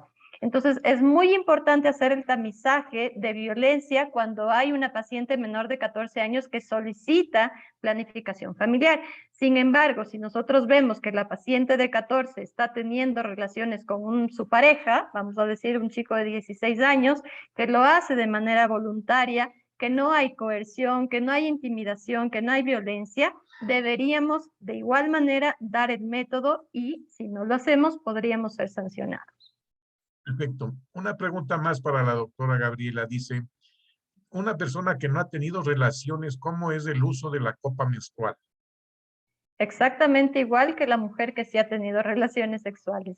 Lo que cambia un poquito es primero el conocernos, ¿no? Una mujer que recién empieza a menstruar probablemente en esta etapa, por lo que les digo que no es algo común que nosotros nos miremos porque no se nos enseña a hacerlo, no sabe dónde está ubicada su vagina, dónde está ubicado su clítoris, cuál es su introito, cuál es el himen, qué tipo de himen tiene. Entonces, si ni siquiera sé dónde está, no voy a saber por dónde introducirlo, ¿sí? Primero, debo hacer la asesoría en la anatomía, en mirarme, en identificar cuáles son todas esas zonas. Posteriormente, hay que perder el miedo a tocarse, ¿sí? Solamente el hecho de poner la mano en los genitales, para muchas mujeres puede ser un limitante, ¿sí? Y de ahí pasar a la introducción.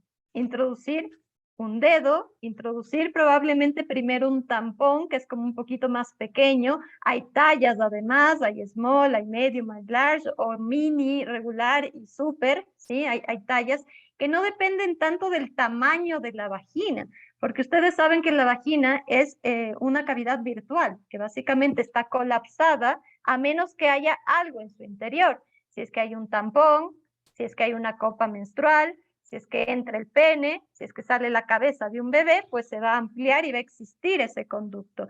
Pero si no, pues va a estar colapsada. Básicamente estas tallas van a depender del flujo, de la cantidad del flujo menstrual que necesito o absorber o recolectar.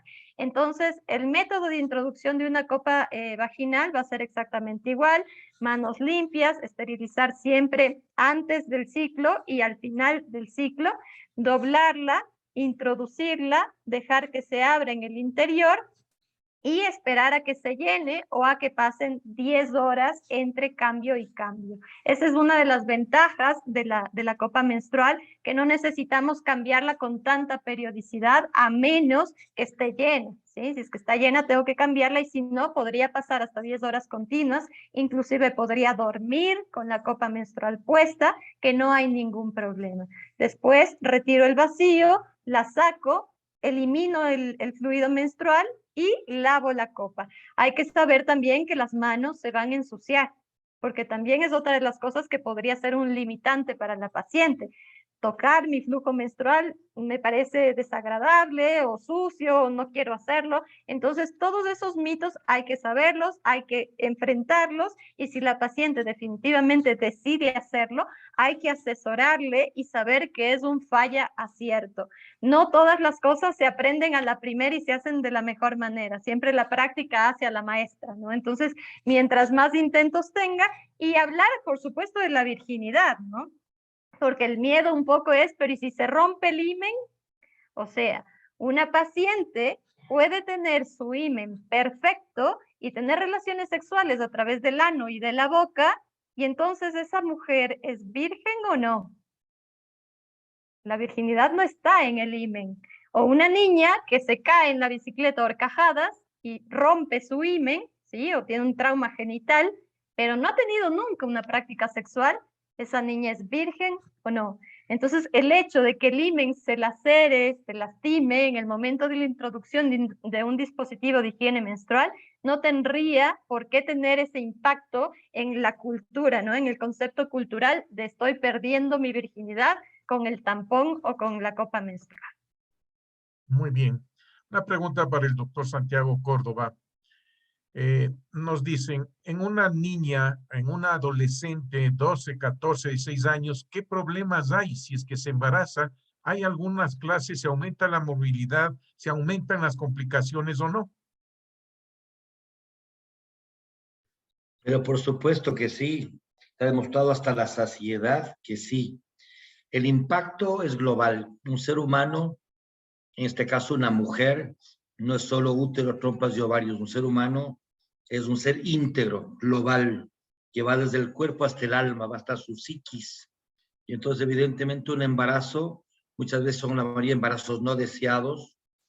Cargar con un embarazo no deseado 9 meses es una tarea titánica que afecta evidentemente su entorno emocional, su entorno familiar y su entorno social, el tema educacional, sus compañeros y demás. Segundo, su mismo estatus, si es que tiene una pareja que sea estable o no sea estable.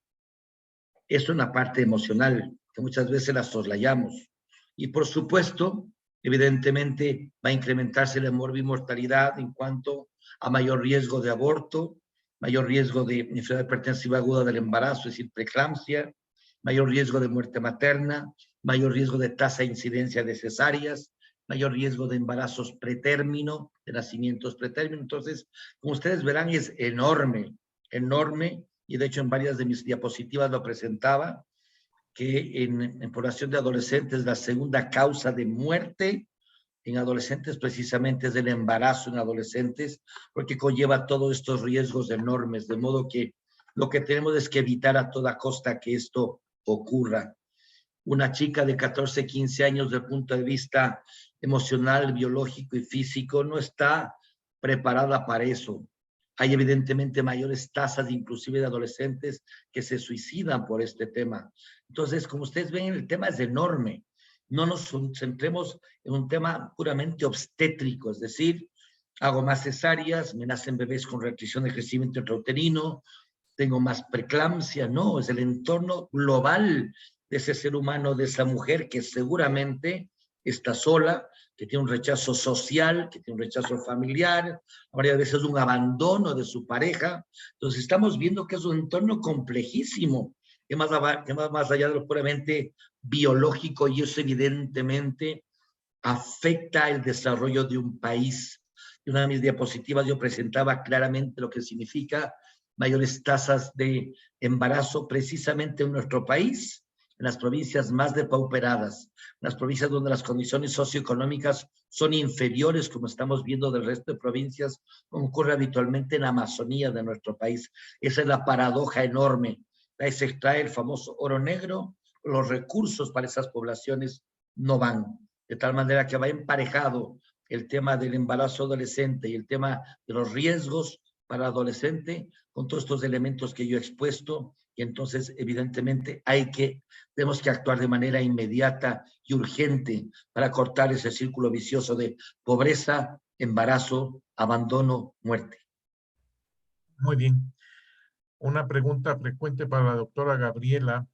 Dicen, ¿cómo debemos realizar, estamos en la rural, dice, ¿cómo hacemos un examen a un adolescente o a una niña? ¿Qué riesgos tienen? ¿Qué debemos hacer? ¿Qué nos protege o cómo nos protege? Y si debe estar acompañada de la madre, sí o no. Desde luego, siempre queremos, esta situación tiene la experiencia, la doctora Gabriela Peñerera trabaja en el Hospital Infantil Pediátrico Vaca Ortiz en Quito, y ella nos puede orientar absolutamente. Desde luego ya serán las últimas preguntas, ya vamos a contestar todas las demás. Siga, por favor. Gracias. Sí, en realidad la valoración física de una paciente en el área ginecológica, una niña o adolescente, debe ser siempre por el profesional de salud en compañía de otra persona, que puede ser el tutor, acompañante o progenitor de la paciente, ¿sí? O por alguien del personal de salud. Por ejemplo, en las niñas más chiquitas generalmente no van a querer separarse de su familiar. Entonces vamos a permitir que el familiar esté ahí y nosotros podemos hacer el examen. Sin embargo, las adolescentes muchas veces quieren que su familiar salga de la consulta, y es correcto, es una opción que es válida y debemos darles esa oportunidad, inclusive para hacer preguntas que en ocasiones frente a sus padres o sus madres no van a responder con la verdad. Entonces, en ese momento vamos a hacer la valoración, pero no lo hacemos solos. Pedimos a alguien, idealmente del mismo sexo, a una mujer, un auxiliar, una enfermera, una interna rotativa, que nos acompañe en la valoración física para evitar que haya posteriormente malos entendidos, tergiversación de la información o inclusive demandas que podrían estar mal fundadas. Lo más importante es la relación médico-paciente. Cuando uno anticipa lo que va a hacer, ¿no? Explica con detalle qué es lo que va a hacer, qué es lo que si es que va a doler, si es que no va a doler, si es que va a introducir algo, no va a introducir algo, qué es lo que estoy buscando y por qué estoy haciendo lo que estoy haciendo. Generalmente la paciente, por más pequeña que sea, yo siempre me dirijo a la paciente porque ella es la protagonista de la consulta, y posteriormente explicamos a los padres o a los acompañantes para que estén claros y no haya malinterpretación del evento clínico que estamos haciendo. Pero siempre deberíamos estar acompañados. Bueno, muchas gracias. ¿Qué les podemos decir? Al dar inicio a este curso de salud sexual y reproductiva, nos ha dado el gusto de tener más de cerca de los 700 participantes y que no nos han abandonado pese a las 2 horas que estamos en este momento. Desde luego existen múltiples preguntas, no solo estas, que nosotros gustosos a todos los panelistas que nos han hecho sabremos contestarles oportunamente con los especialistas. Es más, les daremos los correos de ustedes para que puedan agilitar y satisfacer todas sus preguntas. Nosotros sabemos que pedagógicamente una charla es 1 hora, hora y media, pero nos ha dado tanto gusto, agradeciendo a los expositores, doctora Gabriela Peñerera, por su excelente ponencia, con tantas inquietudes que ha dado. Esperamos continuar también y que se repitan estas conferencias. Desde luego los laboratorios nos apoyarán. Desde luego al doctor Santiago Córdoba, con su plática, con su experiencia, su experticia. Santiago, el agradecimiento que nos hayas aceptado, romper el telón y ser de los primeros que dan y abren este ciclo de conferencias todo el mundo está agradeciendo, incluso con corazoncitos y todo están poniendo ahí, entonces Así eso es veo, muy qué bueno. importante, es muy importante para tenerlo, ¿sí? Desde luego a Pablo Torres, gerente de Exceltis, nuestro agradecimiento, ya que tenemos todo el apoyo absolutamente. Al doctor Galo Viteri, colega ginecólogo de muchos años y con la experiencia de él, estamos sacando este curso adelante. Y también María Belén Álvarez, que es la encargada de la parte esta de telemática y las conexiones, que desde luego, algunos me han dicho, no se preocupen, es la primera, nosotros vamos a pulir esto porque queremos más, que haya más asistentes. Y desde luego les invitamos a la próxima conferencia, que será el día 16 de marzo, miércoles 16 de marzo, con tema muy importante como la menopausia precoz. Esta lo va a dar el doctor José Mendoza, que es el presidente de la Federación Ecuatoriana de Ginecobstetricia, y luego la conferencia del doctor Armando Chávez, que nos dará osteoporosis en el Ecuador, datos actuales y qué se está realizando. Entonces, les invitamos a ustedes, a todos. Qué bueno que se han registrado con la asistencia. Acuérdense que nosotros tendremos y podremos dar el diploma que tanto se necesita, pero no es eso el diploma, lo que hemos aprendido ahora con la experticia de ustedes. Al Laboratorio Exceltis, nuestro agradecimiento y nosotros continuaremos. Por favor, doctor Galo Viteri y Pablo, por favor, adelante. Gracias. Gracias, Octavio.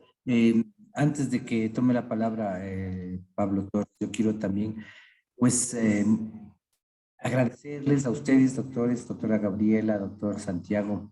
En realidad, yo he visto los comentarios, veo las reacciones de todos los colegas asistentes y es una respuesta increíble, es una respuesta increíble.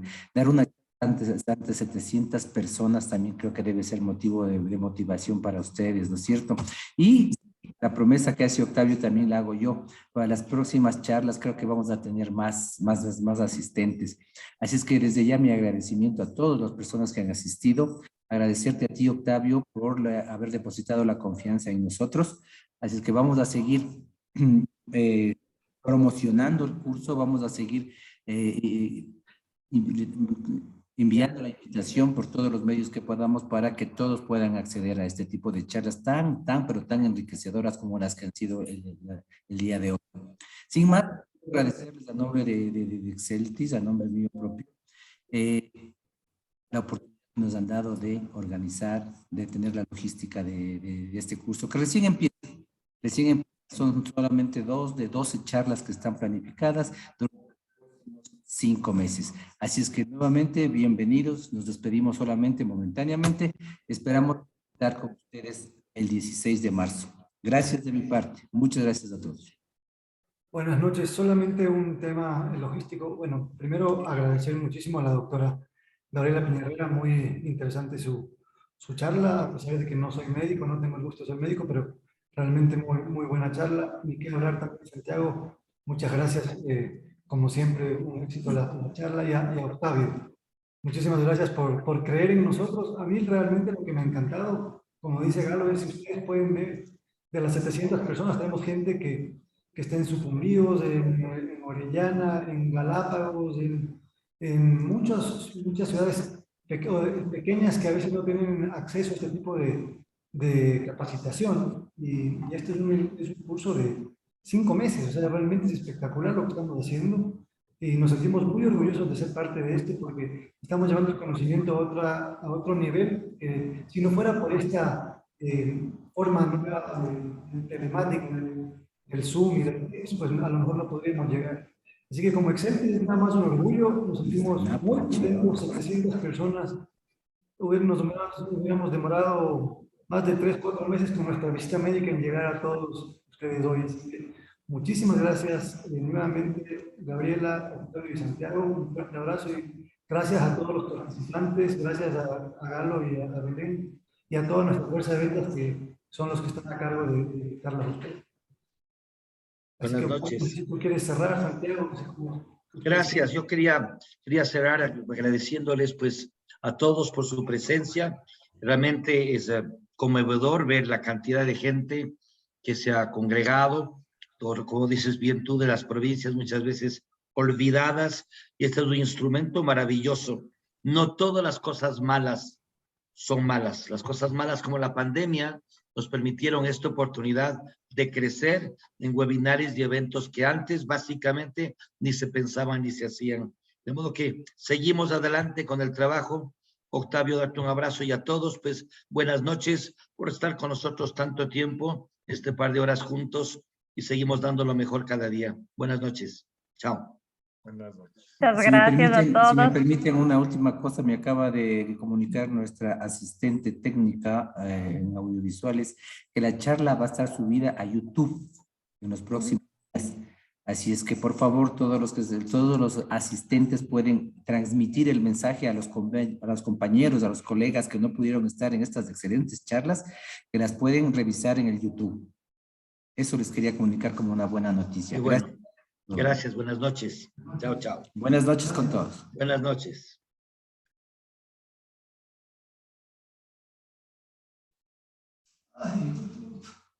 Espérate, que la doctora... Ya salió Pablo. ¿Dónde anda Pablo? Que no vamos a salir, vamos a conversar, quedamos.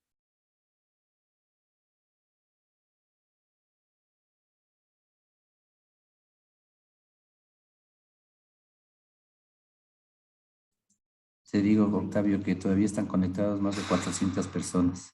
Nos quedamos un rato más, ¿sí? Sí.